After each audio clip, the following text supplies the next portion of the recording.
Welcome to the Banker Lamp. Please enjoy the video.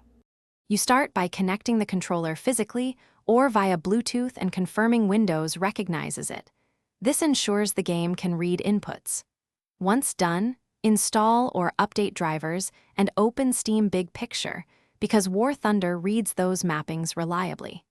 Make sure to disable other input devices like joysticks you're not using, since overlapping inputs cause conflicts. You're now ready to open War Thunder and move to controller configuration without wasting time on trivial steps. You'll go to Options, Controls, and pick the gamepad or joystick preset as your base because presets provide sane defaults.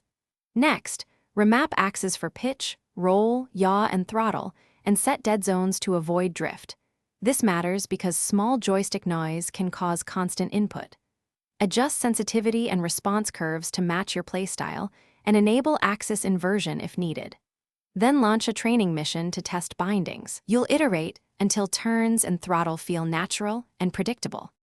You finish by fine-tuning response curves and filters so control inputs translate smoothly at low and high deflections. This is why some turns felt twitchy before. If War Thunder's in-game options don't allow the tweak you need, use Steam Input or DS4 Windows to create a custom profile and import it. If the controller becomes unresponsive, repair, update firmware, or reset the profile and retest. This single troubleshooting step resolves most connectivity and mapping errors quickly. Thanks for watching. If this was helpful, leave a like and consider subscribing. See you next time.